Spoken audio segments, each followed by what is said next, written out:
Hello.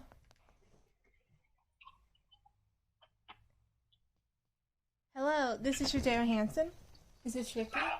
Yeah, hey, how you doing? I'm good, how are you? Good, thank you. Are you ready to start the interview? Yes, sure, I'm ready. Hello, and welcome to Rodeo Drive Through Hollywood News. I'm your host, Rodeo Marie Hansen. Today, my very special guest is member of the Wild Feathers, Ricky Young. Hello, Ricky. Hey, how are you? I'm good.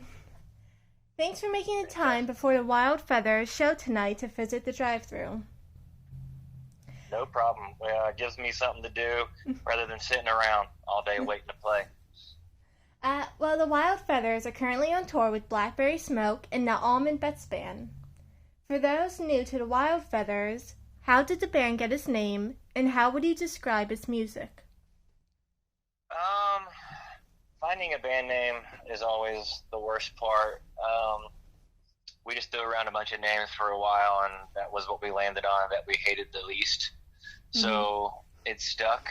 Um, and really, I guess the way to describe our sound is we're just kind of heavily influenced by, you know, good rock and roll and good songs. Mm-hmm. Everything from Tom Petty to Wilco to the band or anything like that is kind of where we fall in line as far as our influences go. Mm-hmm. So it's somewhere in the middle of all of that somewhere. Oh, that's cool. Yeah. What is the biggest challenge and reward for an opening act? The reward is getting to make new fans.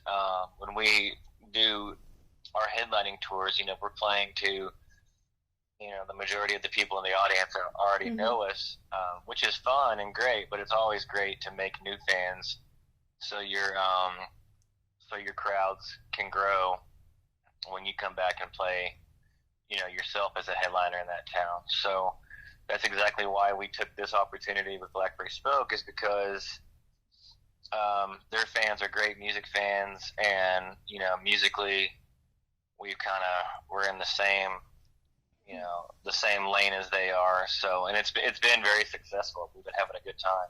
Mm-hmm. So it's been working out.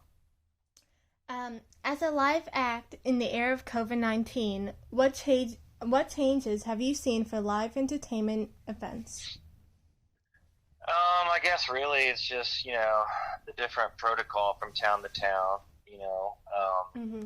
Unfortunately for live music and any sort of like service industry workers, you count on big crowds to gather. So we've been struggling for the past 18 or so months. Yeah.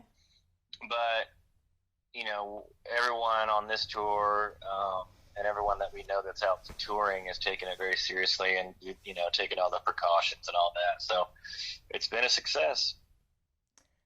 The Wild Feathers have a do-it-yourself work ethic, which was the motivation for your most recent release, Alvarado.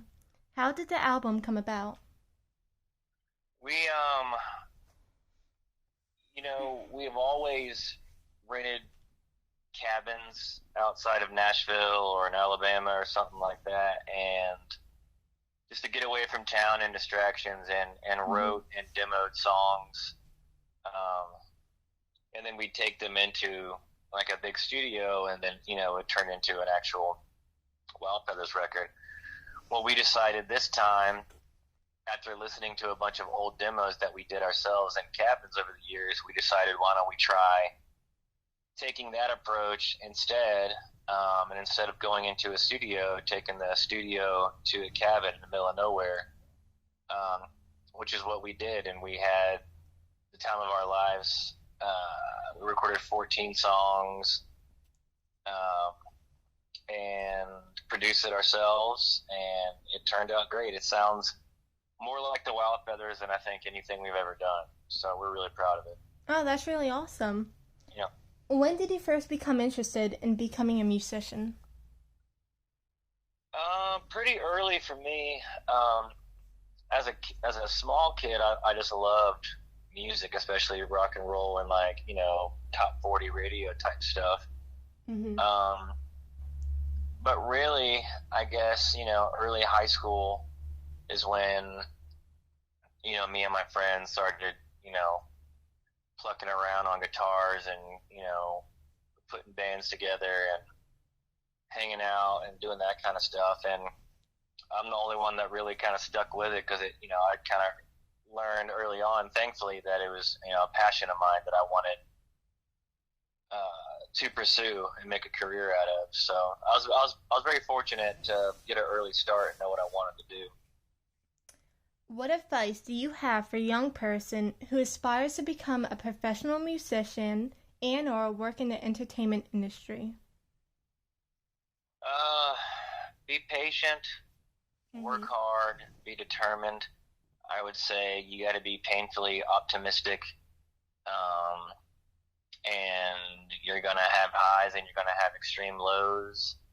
But you have to ask yourself: is the reward worth it? What you have in your mind as your goal, is that worth um, putting yourself through some of the things you're going to have to go through? And if the answer is yes, then you should absolutely do it.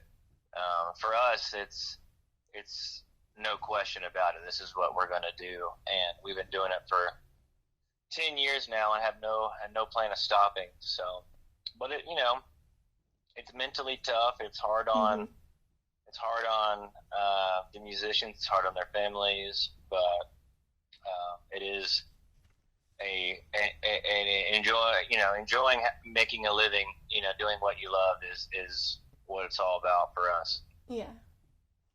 How important is music education in public schools?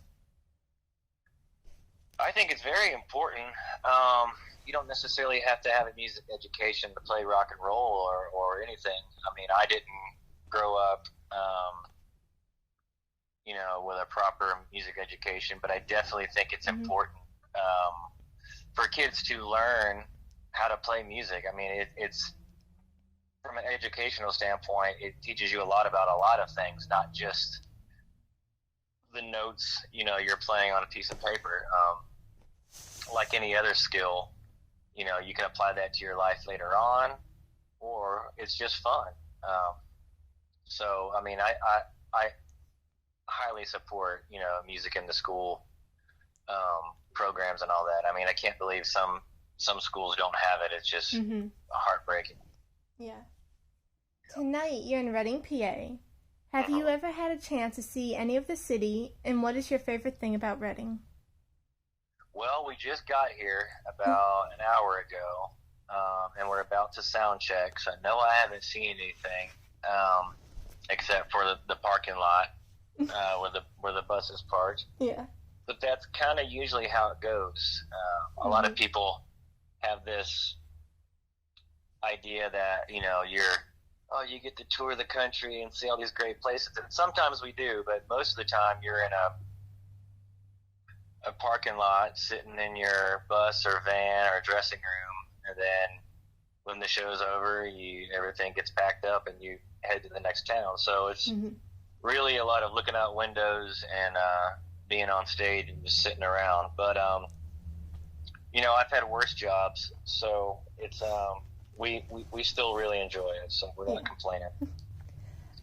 What do you like most about being on tour?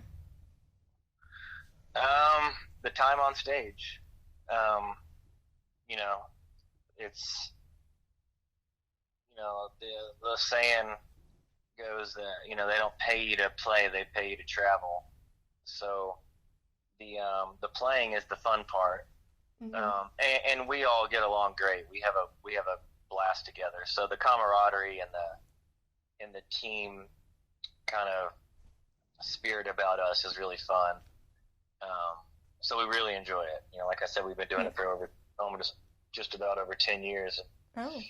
Yeah. So yeah, we like being in different places, and we like playing to different people, and that's the reward. Now, my final question is, what is your favorite go-to snack food? Snack food. Well, everything gets old after a while. Mm-hmm. So I really don't know. We One of my least favorite things is hummus because no matter who you are, where you are, there's going to be a ton of hummus backstage, and it just we laugh every time we see it. Yes, it's just like, oh, I'm so burnt out on that. But I don't know. I mean, I don't really have anything particular that comes to mind. I mean, peanut M&Ms are one of my favorite things, so every now and then I'll have some of that. But really, I just hope to get like a semi-healthy meal, Mm-hmm. and I'm happy. So yeah, that's pretty much it. I try to stay away from the junk food as much as possible, which is nearly impossible out here. Yeah. Well, thank you to my very special guest, Ricky Young of the Wild Feathers, for visiting the drive-thru. Until next time, that's a wrap. Thank you very much for taking the time to speak with me. No problem. Thank you. I'm looking forward to the show later. Awesome. I'll send you a link when the story's done, and feel free to post it. All right. Awesome. I appreciate it. Thank you so much. All right. Bye.